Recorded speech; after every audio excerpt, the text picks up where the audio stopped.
नमा समय साराय स्वानुभूत्या चकासते चित्स्वभावाय भावाय सर्वभावान्तरक्षिदे वन्दितु सर्वसिद्धे ध्रुवमचलमणोवमं गतिं पत्ते पूषामि समय पाहुः ब्रह्मो सुध केवली भुडिदम्।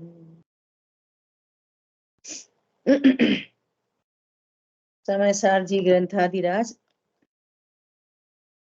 शक्तियों पर हम लोग स्वाध्याय कर रहे हैं और अब तक कितनी शक्तियों की चर्चा अपन कर चुके हैं, स्वाध्याय कर चुके हैं। अब आप लोगों के माध्यम से पुनरावृत्ति अपनी चल रही है। चलिए अब नेक्स्ट, कल तक अपनी चर्चा हो गई जीवत्व शक्ति, चिति शक्ति, दृश्य शक्ति पर स्वाध्याय नहीं हुआ। ज्ञान शक्ति, सुख शक्ति, है ना। आज अपनी चर्चा शुरू हो रही है वीर शक्ति। वीर शक्ति पे कौन कहने वाला है? देखना किसका नाम है, आप लोग बोलो किसको करना है वीर शक्ति पे चर्चा। जी मुझे करनी है। हाँ चलो शुरू करो। जी जय जिनेन्द्र। जय आचार्य कुंद जी ने पूरे समय सार जी में आत्मा को ज्ञान मात्र कहा, क्योंकि ज्ञान आत्मा का लक्षण है और ज्ञान मात्र कहने से उसमें आत्मा के अनंत गुण, अनंत शक्तियां, अनंत धर्मयुगल, अनंत पर्याय सब समाहित हो गए। वह समस्त पर द्रव्यों और पर भावों से आत्मा की नास्ती हो गई। ऐसा जानते से ही कि मैं ज्ञान मात्र हूँ, ज्ञान में अनंत शक्तियां उछलने लगी, अर्थात उनका सम्यक परिणमन शुरू हो गया। और ये जो सम्यक परिणमन शुरू हुआ, यह कार्य है मेरी वीर्य शक्ति का। वीर्य शक्ति कहते ही उसको है जिसमें मेरे स्वरूप की रचना की सामर्थ्य है, अर्थात मैं जैसा हूँ सदा वैसा ही रहता हूँ। यही पुरुषार्थ, आत्मबल और वीर्य है। मेरे में यह शक्ति त्रिकाल व सर्वांगमय है। मेरे अनंत गुणों में, अनंत शक्तियों में, अनंत प्रदेशों में, अनंत पर्यायों में यह हर जगह विद्यमान है। जैसे ज्ञान अनादि अनंत ज्ञान रूप ही रहता है, दर्शन अनादि अनंत दर्शन रूप ही रहता है, अस्तित्व अनादि अनंत अस्तित्व रूप ही रहता है। जीवत्व शक्ति, चिति शक्ति, सुख शक्ति, ऐसी अनंत शक्तियां सदा अपने स्वरूप रूप ही रहती हैं। इसी प्रकार अनादि अनंत पर्याय भी अपने स्वद्रव्य, स्वक्षेत्र, स्वकाल, स्वभाव से ही उत्पन्न हो रही हैं। यह सब वीर शक्ति का ही सामर्थ्य है। मुझे अपने परिणमन के लिए किसी भी परद्रव्य, परभाव या निमित्त की अपेक्षा नहीं है। मेरी अपनी वीर शक्ति ही सम्यक दर्शन से लेकर सिद्ध पद तक की रचना करने में समर्थ है। और अभी तक जो पर्यायों का सम्यक परिणमन शुरू नहीं हुआ था, अर्थात पर्याय में अज्ञान, मोह, राग, द्वेष की उत्पत्ति हो रही थी, वह इस शक्ति को न पहचानने के कारण हो रही थी। वीर शक्ति राग द्वेष की उत्पत्ति नहीं कर रही थी। अगर यह शक्ति ही राग द्वेष की उत्पत्ति कर रही होती तो विकार कभी समाप्त ही नहीं होते। इस शक्ति के स्वरूप का विश्वास न होने के कारण विकार हो रहे थे। और अब जब अपनी वीर शक्ति का भान हुआ है तो पर्याय में अज्ञान, मोह, राग, द्वेष स्वतः ही मिटने लगे हैं, मिटाने नहीं पड़ रहे। अब जब यह सिद्ध हो गया कि मेरी वीर शक्ति से ही मेरी पर्यायों का सम्यक परिणमन हो रहा है, तो मैं अपनी पर्यायों के परिणमन की ओर से भी निश्चिंत हो गया। वीर शक्ति से परम अकर्तृत्व का भाव ग्रहण होने से जो स्वतः पर्यायों के अकर्तृत्व से निश्चिंतता और निर्भरता प्रकट हुई, यही धर्म है।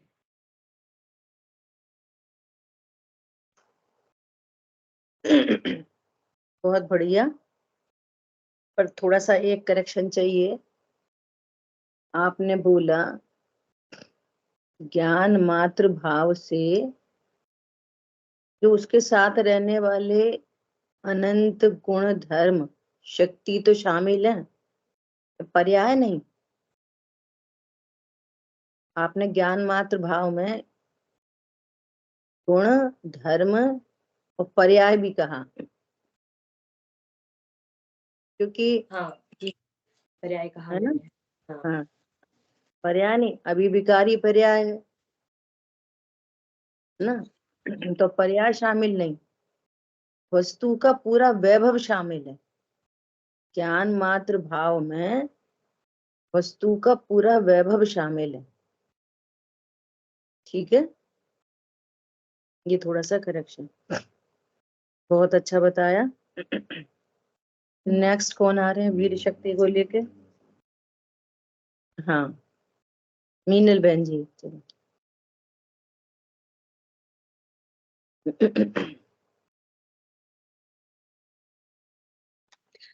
वीर शक्ति के अलावा ये स्वशक्त शक्ति का भी कहेंगे। ठीक है, थोड़ा सा है। अच्छा, अभी आप वीर शक्ति। शक्ति, अभी आप वीर शक्ति के लिए कहो, फिर स्वशक्ति शक्ति का नंबर आएगा ना, तब आप वापस बोलना। अच्छा अच्छा, तो यानी कि वो नेक्स्ट टाइम पर ऐसे। अभी अभी आज ही आ जाएगा, आप अभी वीर शक्ति पर चर्चा करो। हाँ हाँ ठीक है। वीर शक्ति यानी पुरुषार्थ। मैं अनंत शक्तिमयी ज्ञानमयी चेतन जीव तत्व हूँ, ऐसा जानकर यही विश्वास और यही विश्वास पूर्वक आनंद, यही सच्चा पुरुषार्थ है। यह शक्ति सर्वांग में होती है, यानी द्रव्य में, जीव के अनंत गुणों में रहती है। यह शक्ति त्रिकाल है। यह शक्ति अपने ही सम्यक परिणाम से पर्याय में उछलती है। पर्याय में उछलती है यानी इसी को पुरुषार्थ कहा है, और इस तरह से यह स्वरूप की रचना हुई, ऐसा कहा। हमारा मोबाइल क्या हो? स्वरूप की रचना यानी सच्चा सुख, सच्चा आनंद जो हमारे ही भीतर है, ऐसा विश्वास हो जाना, ऐसा आनंद, यही स्वरूप की रचना है। ये इतना तो विजय शक्ति का कहा है। अब स्वशक्त शक्ति का यदि कहें तो फिर मैं बोल देती हूँ। नहीं, इतना ही ठीक है। अभी जब स्वशक्ति शक्ति आएगी ना, तब बोलना है। ठीक है ठीक है अच्छा ठीक है, है। बढ़िया है। अच्छा है। तो आगे कौन लेके आ रहे हैं? मंजू बहन जी, आपको वीर शक्ति पे कहना था, वो ग्वालियर।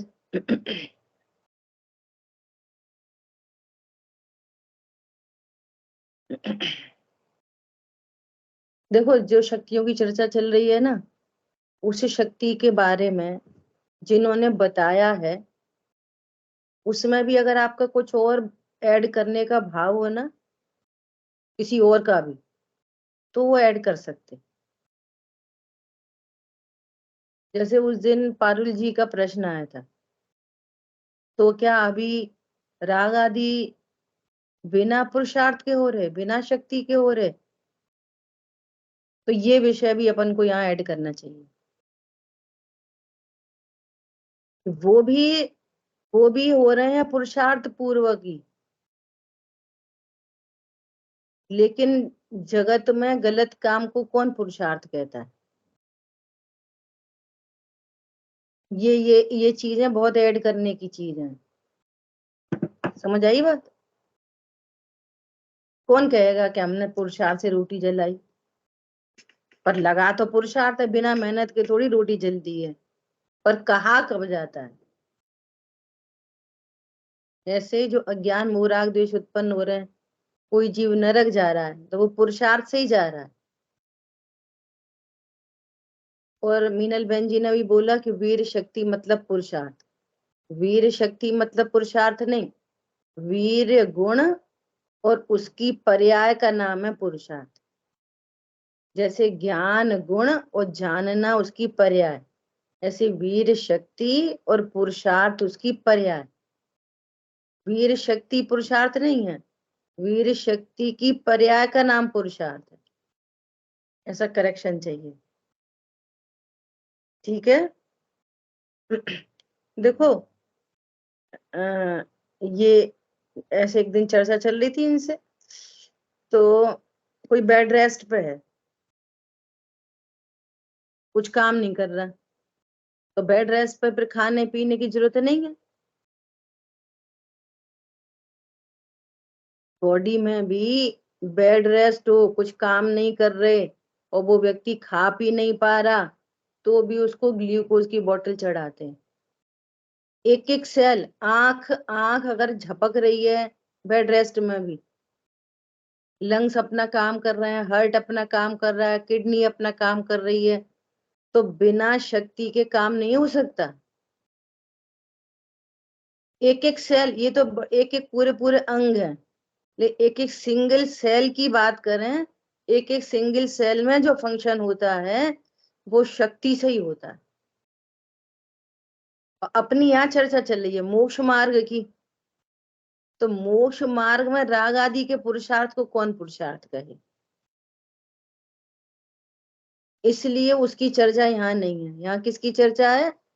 उछलती हुई शक्तियों की, सम्यक परिणमन करने वाली शक्तियों, ऐसा।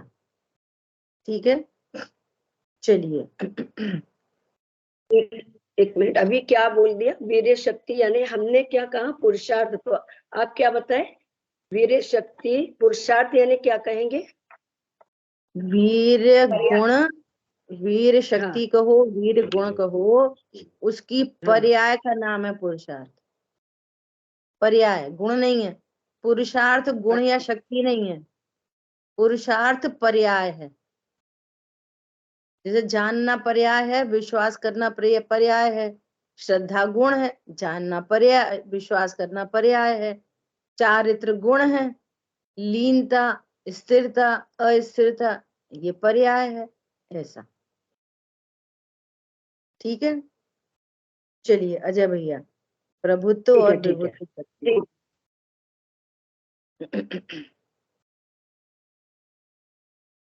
जय जिनेन्द्र सभी को। जय प्रभुत्व जिनेन्द्र। शक्ति, जिसका प्रताप अखंडित है, अर्थात किसी से भी खंडित नहीं किया जा सकता। प्रभु का अर्थ है अपने से पूर्णता समर्थ, अपने में स्वयं पूर्ण, जिसे पर की रंच मात्र भी आवश्यकता नहीं है, वही प्रभु है। किसी भी प्रकार की दीनता की जरूरत नहीं है, या यूं कहें कि दीनता को स्थान ही नहीं है। ऐसी शक्ति का नाम है प्रभुत्व शक्ति। उसके असंख्य प्रदेश प्रभु हैं, उसके अनंत गुण भी प्रभु हैं, उसकी अनंत निर्मल पर्याय भी प्रभु हैं। इस प्रकार की अनंत प्रभुता से संपन्न भगवान आत्मा तू स्वयं है। ऐसा जानने से शांति कैसे आएगी और धर्म प्रकट कैसे होगा? जैसा अभी बताया गया है कि मैं ऐसा ही प्रभु हूँ, मैं स्वयं अपने में पूर्ण हूँ और मैं अपना ही प्रभु हूँ। मैं जीव द्रव्य और मेरे अनंत गुणों के साथ मेरी सभी पर्याय भी अपने में प्रभु हैं। ऐसा मुझे अपने में पूर्ण विश्वास है और इस बात की प्रसन्नता भी है कि जैसे सिद्ध भगवान प्रभु हैं, वैसे ही मैं भी अपना प्रभु हूँ। ये प्रभुत्व शक्ति का क्लियर हुआ।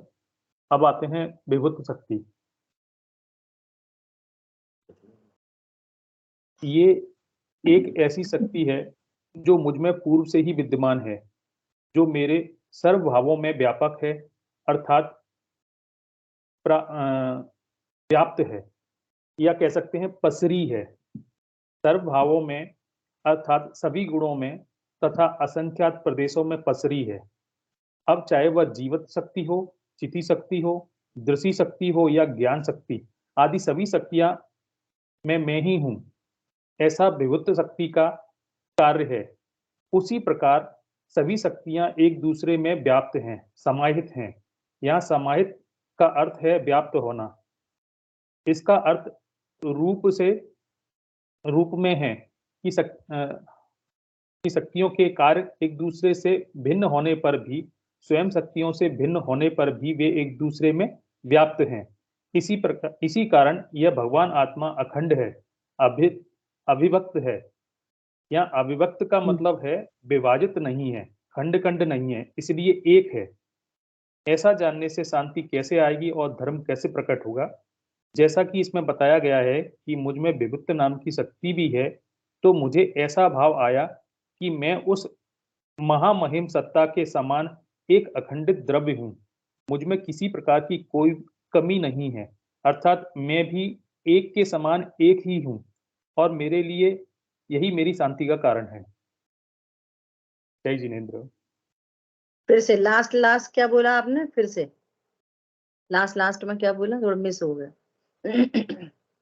जैसा कि यह बताया गया है कि मुझ में विविध नाम की शक्ति भी है, तो मुझे ऐसा भाव आया कि मैं भी उस महामहिम सत्ता के समान एक अखंडित द्रव्य हूँ। या महामहिम सिद्ध भगवान से आशय है, मुझ में किसी प्रकार की कोई कमी नहीं है, अर्थात मैं भी एक के समान एक ही हूँ और मेरे लिए यही शांति का कारण है। बहुत अच्छा। प्रभुत्व शक्ति और प्रभुता प्रगटाओ, अपनी प्रभुता देख लो, बाहर ना भरमाओ। दो घड़ी बस दो घड़ी निज नाथ के नजदीक में आओ, अपनी प्रभुता देख लो, बाहर ना भरमाओ। बहुत बढ़िया। प्रभुत्व शक्ति एक शक्ति का रूप दूसरी शक्ति में, ये इन्होंने बहुत अच्छा बोला, इसलिए मैं अखंडित हूँ। एक एक शक्ति के पंच लाइन है, इसलिए मैं क्या हूँ? अखंडित हूँ। विभुत्व शक्ति खंड खंड नहीं हो सकते मेरे। ये बहुत अच्छा पॉइंट याद दिलाया। और प्रभुत्व शक्ति के बहुत सारे पॉइंट्स आए थे। प्रभुत्व शक्ति के प्रभुता, फिर पर से निरपेक्षता, क्योंकि मैं प्रभु हूं, मेरा कोई मेरा क्या करेगा। और भले विकार हो, लेकिन विकार भी अपने समय का प्रभु है। ये थोड़ा सा अच्छा, तुम्हें प्रभु शक्ति पे बोलना है? चलो बोलो। शांतनु प्रभुत्व शक्ति को लेकर आए। अजय भैया बहुत अच्छा बोला। प्रभुत्व शक्ति में यहाँ पे जो आचार्य देव ने उसकी डेफिनेशन दी है कि जिसका प्रताप अखंडित है, अर्थात जो किसी से अखंडित नहीं होता, ऐसी स्वाधीनता, ऐसी स्वातंत्र से शोभायमान जिसका लक्षण है, वो प्रभुत्व शक्ति है। तो यहाँ पे 3 वर्ड मुख्य हैं जिसको हमें ख्याल में लेने चाहिए। एक तो जिसका प्रताप अखंडित है, और जो स्वाधीनता से शोभायमान है, और ऐसा प्रभुत्व। तीनों वर्ड्स जो हैं ये बहुत इंपॉर्टेंट हैं समझने के लिए। तो जैसे बोल रहे हैं कि इसका प्रताप अखंडित है, प्रताप अखंडित है तो मतलब क्या है कि कभी किसी से खंड नहीं होता इसका प्रताप। पर से इसकी प्रताप जो है, इसकी प्रभुता है, मतलब मेरी प्रभुता है, वो किसी पर से खंडित नहीं होती। जो हम अभी तक हम अपनी प्रभुता समझते आए हैं, वो दूसरे से प्रभुता समझते आए हैं। एक अच्छे कपड़े पहन लिए, अच्छी गाड़ी, अच्छा घर, बच्चे, मम्मी पापा, ये वो, डेजिग्नेशन अच्छा है तो मेरी प्रभुता है। पर से प्रभुता नहीं है मेरी प्रभुता मेरे में अखंडित ऑलरेडी है। एक बात। दूसरी बात, ऐसा शोभायमान है, शोभा को प्राप्त होता है, ऐसी अखंडता से शोभायमान है ना। तो जो शोभा भी है वो मेरे से स्वयं में खुद से है, वो पर से नहीं है ना। और ये जो ऐसी प्रभुत्व शक्ति जो है, ये द्रव्य में भी प्रभुता ऐसी अखंडित है, गुण भी की प्रभुता ऐसे अखंडित है, और पर्याय में भी ऐसी प्रभुता अखंडित है। वैसे इसमें यहाँ पे 3-4 पॉइंट्स आए थे कि प्रभुत्व शक्ति को जानने से कैसे हमें धर्म प्रकट होता है। तो पहला पॉइंट ये आया था। तो प्रभुता का दूसरा अपोजिट है पामरता, है ना। तो प्रभुता कहाँ पे है कि पहले तो हम प्रभुता बोलेंगे कि द्रव्य में, गुण में प्रभुता हमारे विद्यमान है, ऐसी शक्ति हमारे में विद्यमान है। और पर्याय पामर है मतलब क्षणिक है। तो पर्याय क्षणिक होने से वो लक्ष्य लेने लायक नहीं है। तो हम गुण और द्रव्य को प्रभुता समझकर, अपने द्रव्य की प्रभुता समझकर, हमारे अपने ध्रुव ज्ञाय की प्रभुता समझकर हमको धर्म प्रकट हो सकता है। एक एंगल ये। अब जब हम पर्याय में भी जाएंगे तो बोलेंगे कि अरे पर्याय में भी प्रभुता है, उसमें भी 2-3 पॉइंट है। जो उपयोग लक्षण है वो भी प्रभु है, वो अखंडित है, वो उसकी शोभा कभी खंडित नहीं होती। तो यदि हम उसको लक्ष्य करते हैं तो हमें धर्म की प्राप्ति होती है। फिर अब क्वेश्चन आता है कि हम भगवान को प्रभु बोलते हैं, अरे आप भगवान हो, आपकी आपकी प्रभुता हमारे शब्दों से कही नहीं जा सकती। तो यदि आप उनको भगवान प्रभु कहते रहोगे, अपने को पामर मानते रहोगे, तो भी आपको धर्म प्रकट नहीं होगा।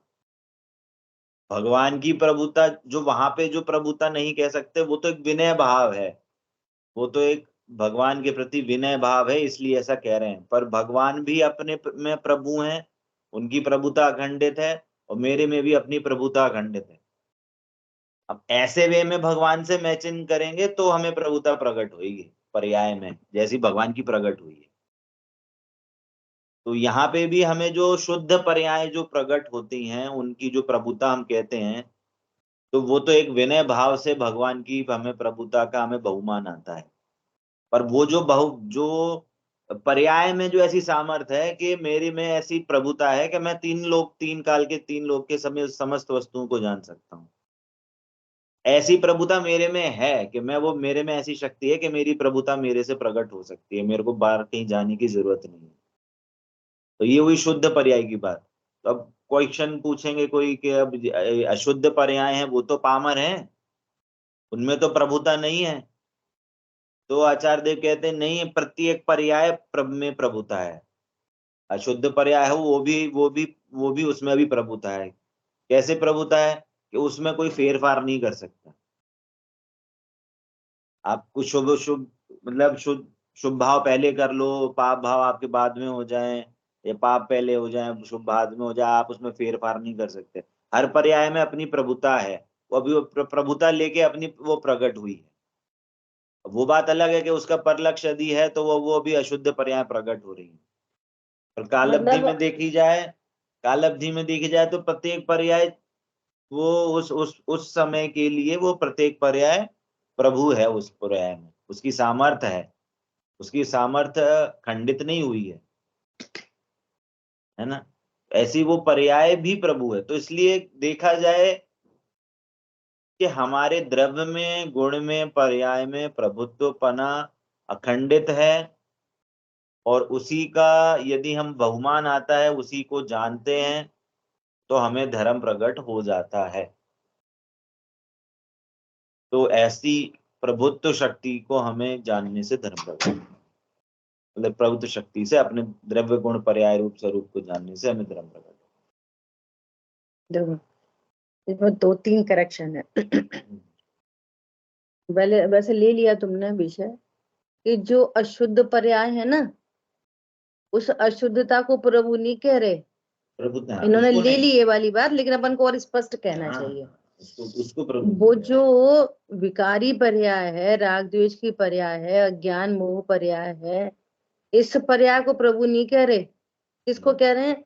ये अपने काल खंड में होके ही रहेगी, उसको फेर पार नहीं कर सकते, इसलिए प्रभु है। अब प्रभु का एंगल अलग है, ये वो वाला एंगल नहीं है जो शोभायमान वाला एंगल है, वो एंगल नहीं। ठीक है। हाँ, दूसरी बात कि भगवान की प्रभुता, मेरी प्रभुता, तो भेद विज्ञान के लिए प्रभुता और बाहर में विनय के लिए लघुता। हमें स्वीकार है प्रभु, आप तो पूर्ण वीतरागी हो गए, हम तो अभी हमारी पर्याय में तो राग है। तो श्रद्धा नहीं स्वीकार करेगी ये वाली बात।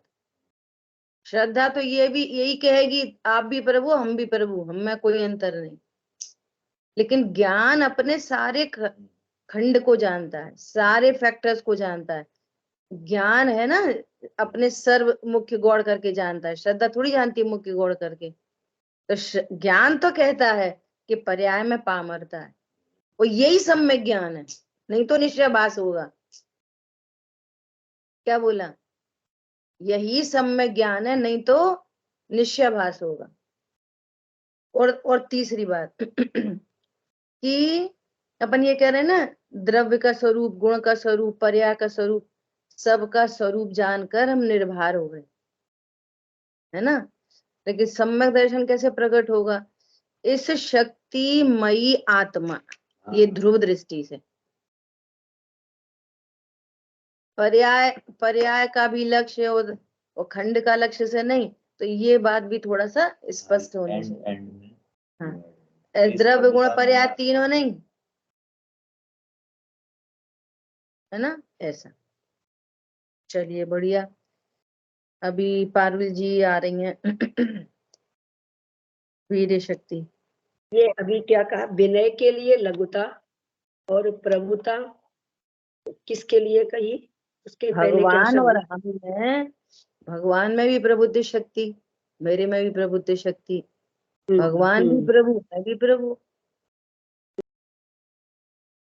मैं भगवान जैसा ही हूँ, तो भेद ज्ञान तो तभी होगा ना। भेद विज्ञान के लिए हमारी उनकी प्रभुता एक जैसी, और पर्याय का ज्ञान होना चाहिए कि पर्याय में कितना राग है, क्या नहीं है। ये शाम की क्लास में भी खुद गुरुदेव श्री ने प्रश्न किया। क्या प्रश्न किया, उठाया कि आप तो कहते हो कि मैं द्रव्य दृष्टि से शुद्ध हूँ, परिपूर्ण हूँ, और फिर पर्याय में राग आदि है, तो हम क्या करें? राग है सो है, अपने स्वकाल में होता है सो है। तो बोले श्रद्धा की तरफ से ये वाली बात है, लेकिन ज्ञान तो अपने सारे पड़खों को जानता है, राग को भी जानता है। तीसरे कलश में आचार्य भगवान ने बोला है ना, तीसरे कलश में, कि मेरी परिणति मैली, इस टीका करने के भाव से मेरी परिणति मैली हो रही है। तो पर्याय का ज्ञान होता है, हम राग आदि भाव है, उसका ज्ञान होता है। भेद विज्ञान, भेद विज्ञान की जगह है, ऐसा। जैसे लगा कि भगवान के प्रति विनय है, विनय के प्रति कहते आप ही प्रभु हो, जो भगवान के प्रति हमारी विनय है ना। तो ये तो श्रद्धा के दृष्टिकोण से हम कहते हैं, तो ज्ञान तो जान ही रहा है हम। हाँ, ज्ञान जान रहा है, हमारी उनके प्रति बहुमान है, उनकी हम उनकी पर्यायों को भी देख रहे हैं कि वे पूर्ण वीतरागी हैं, वो केवल ज्ञानी है। हमारी पर्याय में तो पूर्ण वीतरागता नहीं है, हमारी पर्याय में तो केवल ज्ञान पना नहीं है। लेकिन द्रव्य से वे और हम, हाँ, द्रव्य से वे और हम समान है। वे भी जीव नामक वस्तु है, हम भी जीव नामक वस्तु है, इससे हम समान है। वे भी अनंत शक्ति संपन्न है, हम भी अनंत शक्ति संपन्न है, इसलिए समान है। लेकिन पर्याय में राग द्वेष है, उनकी पर्याय वीतरागता है। ऐसा संपूर्ण ज्ञान होना चाहिए। ठीक है, चलिए। मैं विभुत्व शक्ति के बारे में बोलूंगी। वास्तव में ये शब्द, ये वाक्य बहुत सुने थे पहले ना, कि जैसे आत्मा में बहुत सारी शक्तियां हैं, अनंत शक्तियां हैं, लेकिन कभी मतलब मुझे पता नहीं था इतनी सारी शक्तियों के बारे में। मैं अभी अभी यहाँ पर जानकारी ले रही हूँ, तो लगता है कि बड़ी अद्भुत शक्तियां हैं, एक के बाद एक जैसे आ रही है, तो और नई नई चीजें सामने आ रही है। विभुत्व शक्ति के बारे में जब बोलूंगी तो मुझे ये भी, मैंने कुछ चीजें नोट की कि कुछ एक बातें सभी शक्तियों में कॉमन है, कि जैसे त्रिकाल है, सर्वांग में है, द्रव्य गुण और निर्मल पर्याय में है, विकारी पर्याय में नहीं है। जैसे आपने उस दिन रोटी का उदाहरण दिया था, तो ये चीजें भी और स्पष्ट हो गई।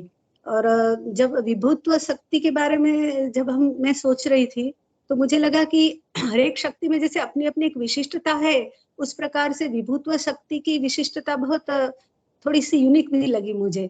किस दृष्टि से कि जैसे कि सभी शक्तियां भिन्न है, स्वतंत्र है, एक दूसरे में व्याप्त है, फिर भी एक शक्ति दूसरे रूप नहीं होती है।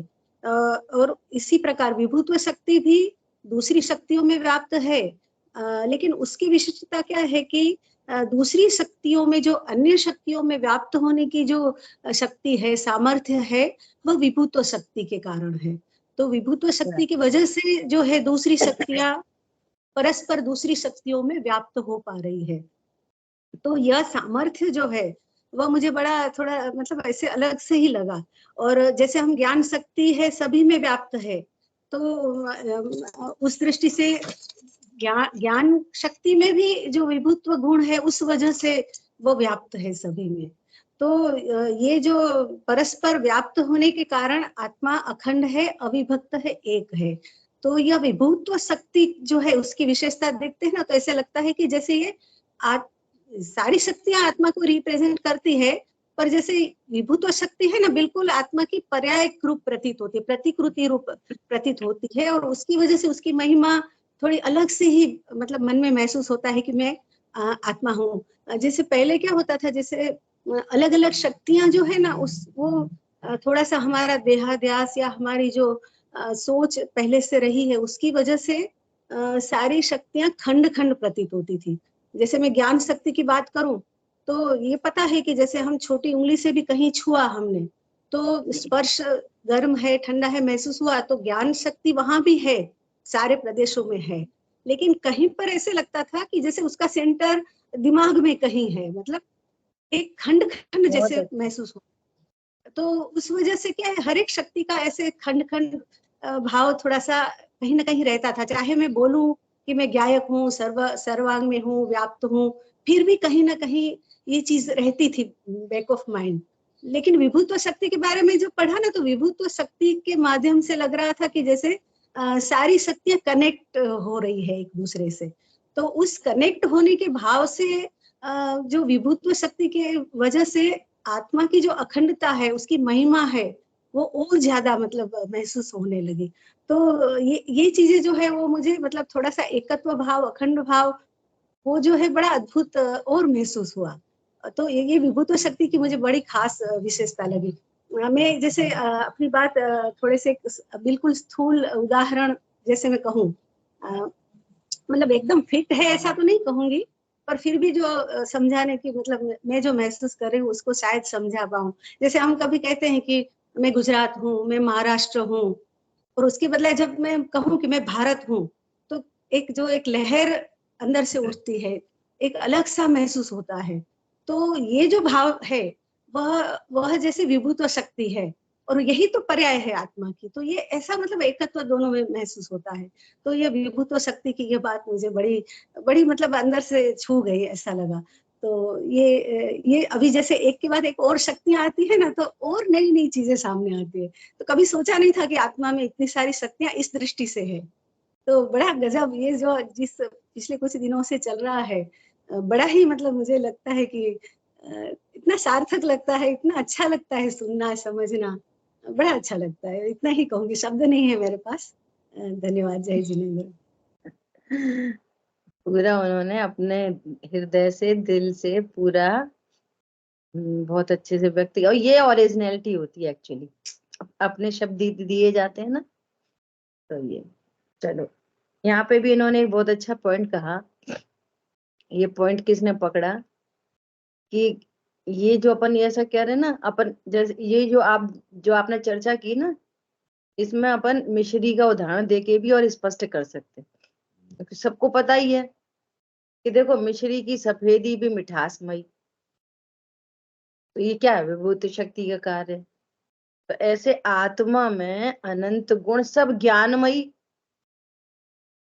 सारे गुण ज्ञानमयी तो ही हैं, तो ये ज्ञान में विभूति शक्ति का कार्य। ये अच्छा पॉइंट कहा इन्होंने, बहुत अच्छा। चलिए और शक्ति, ये पॉइंट बराबर ख्याल में रखना है कि चूंकि अपना विषय विभूति शक्ति है, तो हम विभूति शक्ति की महिमा करेंगे, है ना। वो तो विषय के साथ न्याय है, लेकिन एंडिंग कहां से करेंगे, ऐसी विभूति शक्तिमयी आत्मा, महिमा विभूति शक्ति की नहीं, आत्मा की, तो धर्म प्रकट होगा।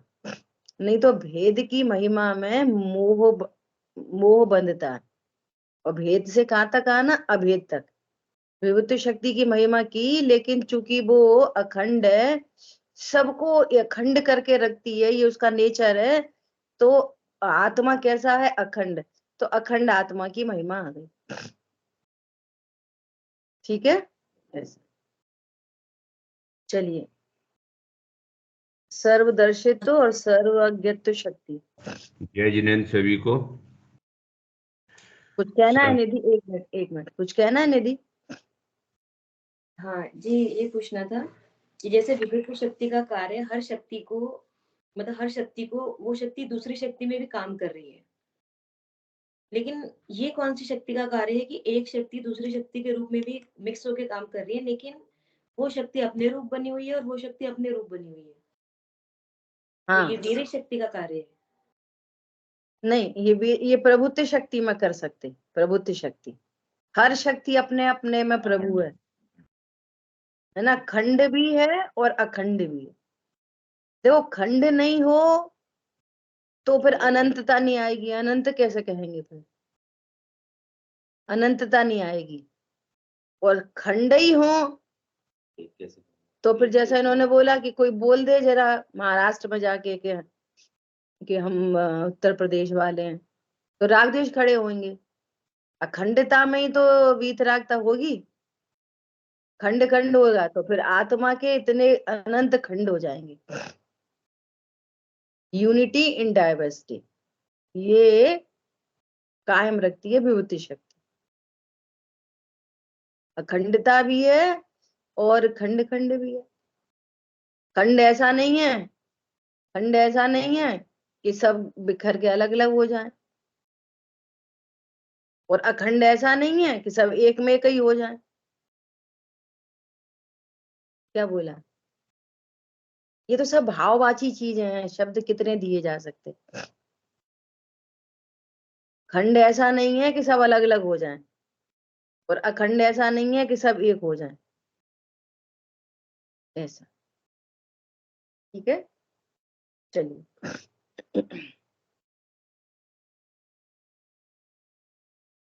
शुरू करें। स्टिल हो गई पिक्चर।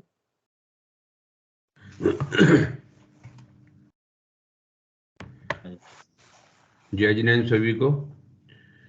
जय जिनेन्द्र।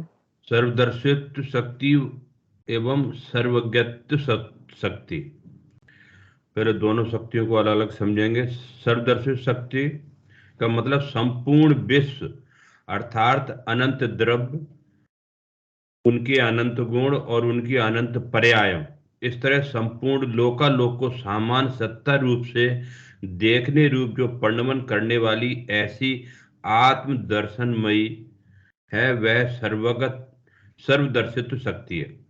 सर्वदर्शित्व शक्ति का जो वर्णन हुआ वह आत्म दर्शनमय है, पर दर्शनमय नहीं है, पर के लक्ष्य से नहीं हुआ है।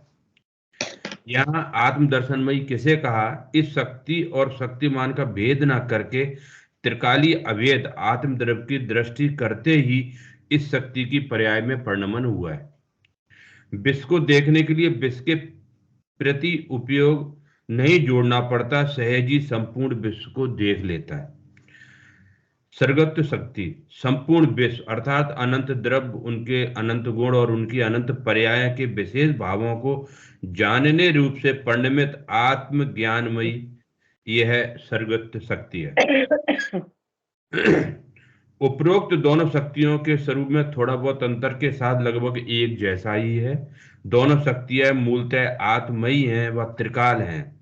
दोनों शक्तियों में अंतर इतना है कि सर्वदर्शी शक्ति आत्मदर्शन होते हुए भी समस्त विश्व के सामान्य भाव को देखने रूप है, और सर्वगत शक्ति आत्मज्ञानमयी होते हुए भी विश्व के विशेष भावों को जानने रूप है।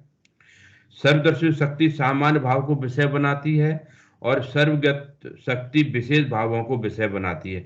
यहाँ पर दृश्य शक्ति और ज्ञान शक्ति की बात नहीं है। इसमें पहले दर्शन उपयोग होता है, उसके बाद ज्ञान उपयोग होता है, परंतु यहाँ पर सर्वज्ञ भगवान को समस्त वस्तुओं संबंधी दर्शनोपयोग और ज्ञानोपयोग एक साथ ही होते हैं, क्योंकि दोनों ही शक्तियां समान रूप से स्वपर प्रकाशक हैं और दोनों का विषय भी लोकालोक है। लोकालोक को देखने जानने के कारण यह आत्मा लोकालोक में नहीं हो जाता, आत्मय ही रहता है। यह बताने के लिए ही दोनों के स्वरूप में आत्म दर्शनमयी और आत्म ज्ञानमयी पदों का प्रयोग किया गया है। तात्पर्य यह है कि दोनों ही शक्तियां आत्ममय हैं, लोकालोकमय नहीं। सर्व को देखना जानना पर के कारण नहीं होता, स्वयं का लक्ष्य होने पर आत्मदर्शन और आत्मज्ञान होता है। हमारे ज्ञान में मुख्य गुण की व्यवस्था नहीं है, परंतु सर्वज्ञ भगवान के मुख्य गुण की व्यवस्था, हमारे ज्ञान में मुख्य गुण की व्यवस्था है, परंतु सर्वज्ञ भगवान के मुख्य गुण की व्यवस्था नहीं है। हमारे ज्ञान में नए होते हैं, परंतु सर्वज्ञ भगवान में के ज्ञान में नए नहीं होते। सगर सर्वज्ञ भगवान को देखने जानने का भाव नहीं है, परंतु विश्व को युगपत देखते जानते हैं। सर्वज्ञ शक्ति के पूर्ण भाव से परिणमित हुए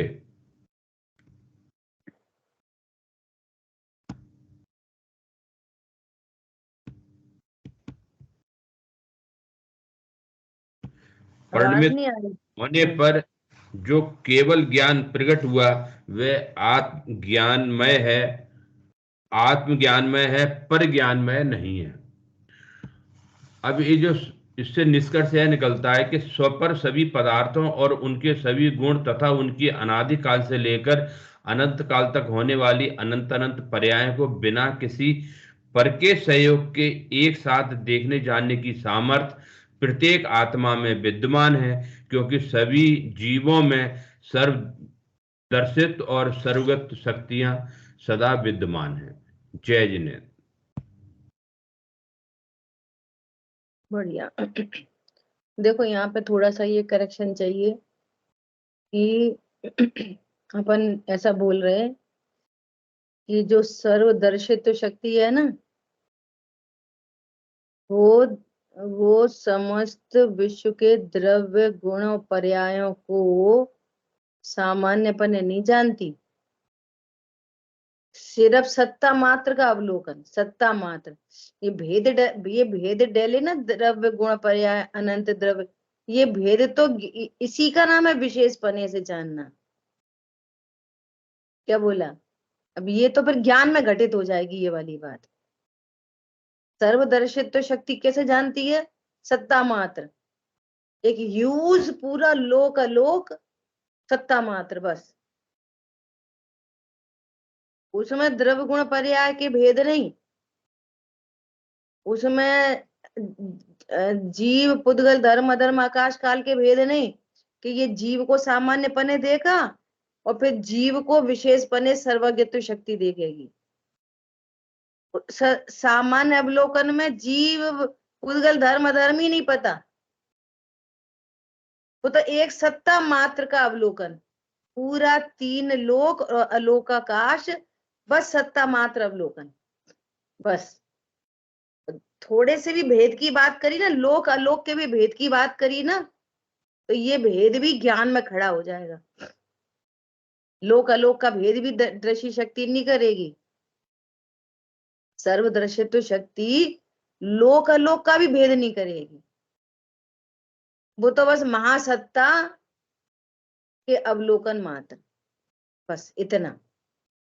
और फिर ये भेद चालू होंगे सारे ज्ञान में, ये लोक ये अलोक, फिर लोक में 6 द्रव्य, फिर 6 द्रव्य की संख्या, उनके प्रदेश, फिर उनकी त्रिकालवर्ती पर्याय।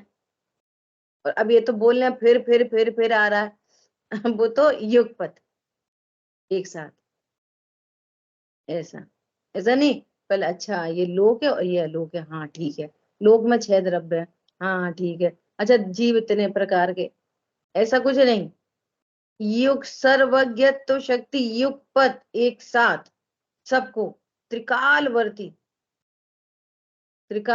पर्याय, एक एक द्रव्य की त्रिकालवर्ती पर्याय। सबसे बड़ी बात यह है कि वे आत्मज्ञानमयी हैं, आत्मदर्शनमयी, झलक जाती हैं, लक्ष्य नहीं है। गजब की बात है। चलिए अभी स्वच्छत्व शक्ति मीनल बहन जी बोलिए।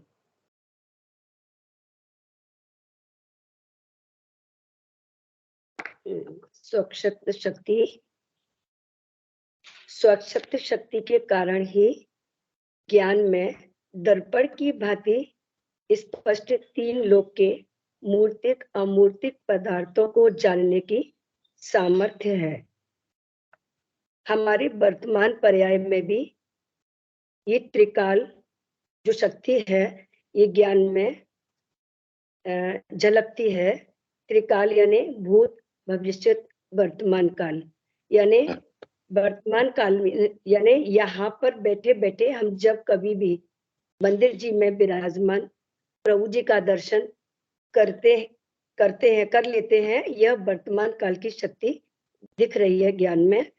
हम शिखर जी दर्शन के लिए जाते हैं तो पूर्व में किए हुए प्रभु जी के दर्शन मंदिर जी याद आते हैं, यह भूतकाल की शक्ति ज्ञान में आती है। और वही दर्शन आदि जब हम फिर से जाकर करेंगे, यह भविष्य की जब याद करते हैं तो भविष्य का भी ज्ञान शक्ति यह हमारे ज्ञान में पर्याय में, इसी पर्याय में, वर्तमान पर्याय में झलकती है। इस तरह से ये तीनों त्रिकाल शक्ति ज्ञान में हमारे आती है। और यह स्वक्षत शक्ति के कारण ही एक कलाकार जो पाषाण में प्रतिमा जी का आकार देख लेता है, वह भी एक भविष्य शक्ति के कारण ही ज्ञान में आता है। इस तरह से वर्तमान पर्याय में भी हमें अपनी त्रिकाल शक्ति का ज्ञान हो रहा है। भले ज्ञान अल्प है, लेकिन त्रिकाल शक्ति सदैव हमारे भीतर विद्यमान है। ये त्रिकाल ज्ञान स्वक्षत शक्ति के कारण होता है। और ये स्वक्षत शक्ति देव शास्त्र गुरुओं का स्वरूप समझने से आती है। और इनका स्वरूप समझने से हमें लाभ होता है कि अपना स्वरूप समझ में आता है। इस स्वक्षत शक्ति के कारण ही हमें अपनी महिमा आती है। मैं भी ऐसा महिमावंत पदार्थ हूँ, यही मेरा सौंदर्य मुझे आभास होता है। इन शक्तियों को जानकर पामरता से प्रवृत्ता का लक्ष्य होते हुए हमारी परिणति में हमें निर्भरता, निश्चिंतता और सच्चा सुख प्रकट होता है। इस शक्ति को जानने से लाभ यह है कि यह स्वक्षत शक्ति का स्वरूप ख्याल में आ जाए तो कमाल हो जाए। पर के जानने से ज्ञान मलिन हो जाएगा, अनेक प्रकार का हो जाएगा। इस प्रकार की आकुलता हट जाती है। ज्ञेयों के कारण ज्ञान रंच मात्र भी विकृत नहीं होता, यानी ज्ञान तो सदैव स्वच्छ ही रहता है, शुद्ध ही रहता है। इस शक्ति को जानने से यह लाभ हुआ। इस स्वक्षत शक्ति के कारण सारे गुण स्वच्छ हैं और इसी प्रकार यह आत्मा भी, हमारी आत्मा भी पूर्णतः स्वच्छ है, शुद्ध है। बढ़िया। आपने एक दो पॉइंट ऐसे बोले कि जो त्रिकालवर्ती कहा ना, उसका अर्थ ये नहीं था कि वर्तमान में स्वक्षत शक्ति दूसरी है, भविष्य में दूसरी है।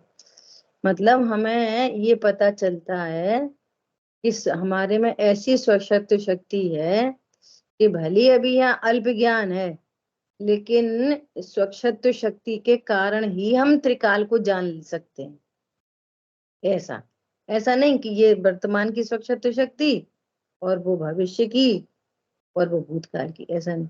स्वक्षत शक्ति के कारण हम भी त्रिकाल का जान सकते हैं, अर्थात झलकते हैं, पर द्रव्य और झलक जाते हैं। हाँ ठीक है। हाँ, आप जो बताए थे बीच में स्वाध्याय में जो बताए थे कि तीनों हम इस पर्याय में ही तीनों भी जो भूतकाल की हमें बातें कोई भी याद आती हैं, वर्तमान तो चल ही रहा है, और भविष्य की भी जो हम कल्पना करते हैं वगैरह, तो वो वही आया। तो इसमें यानी वर्तमान पर्याय में भी हमें तीनों शक्तियां दिखाई देती हैं, ऐसा कहेंगे? तीनों शक्तियां नहीं, एक ही शक्ति है, ये कहेंगे।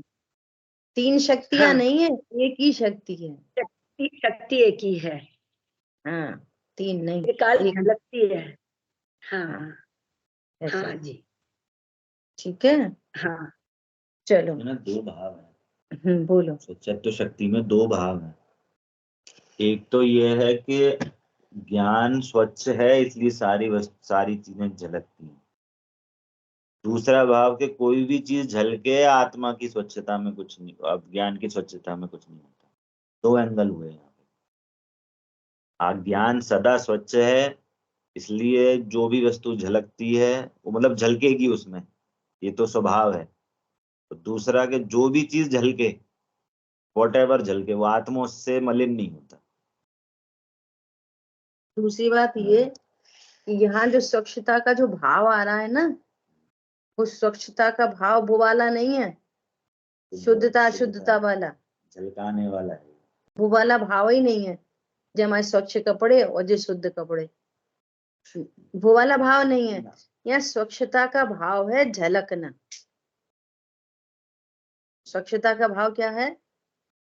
झलक जाना, बस झलक जाते हैं।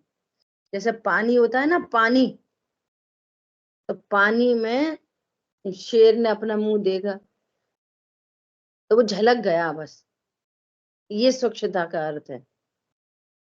और जो जो झलकेगा उस रूप नहीं होता, इसलिए स्वच्छ ही बना रहता है, ये उसकी स्वच्छता है।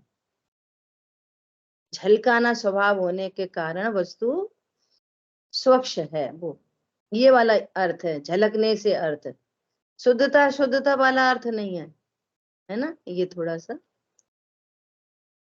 चलो अपनी एक मिनट, मैं भी क्लियर कर लूं। यही एक बीच में शुरू में भी यही बोला था, ये इस शक्ति के कारण ही ये ज्ञान में दर्पण की भांति स्पष्ट तीन लोक के मूर्तिक अमूर्तिक पदार्थों को जानने की शक्ति जो सामर्थ्य है, वो स्वच्छत शक्ति के कारण है।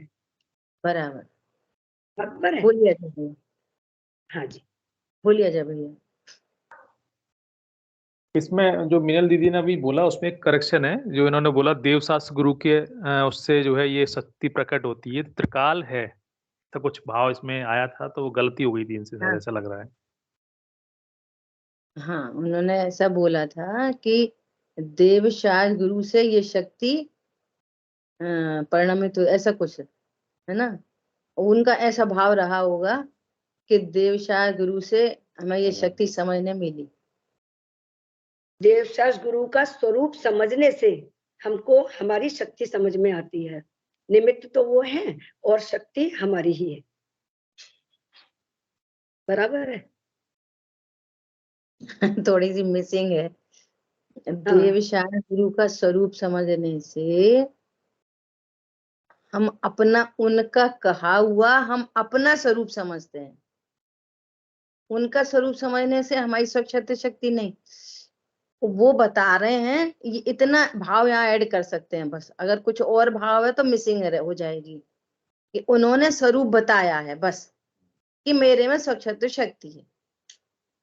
हाँ, वही तो देवशास्त्र गुरु का स्वरूप समझने से हमें अपनी शक्ति समझ में आती है, जिनसे निज की ओर, वो वाली चीज। चलो और चर्चा करेंगे बाद में। चलिए, अपना बढ़िया रहा प्रोग्राम, ये 2 दिन का है ना। और अभी तो शक्तियां और क्या बची थी? ऐसे तो बोलने वाले बहुत बचे हैं, ये परमागम ऑनर्स वाले, ये अपने हमारे वरिष्ठ विद्वान श्रोता हमारे अजित भाई साहब हैं, राजेंद्र भाई साहब हैं, महेंद्र भैया हैं, ऐसे तो भी बहुत लोग बचे हैं, है ना। हाँ, और हमारे सुभाष भाई साहब हैं, ऐसे कुछ लोग हैं, भाई साहब लोग रह गए हैं।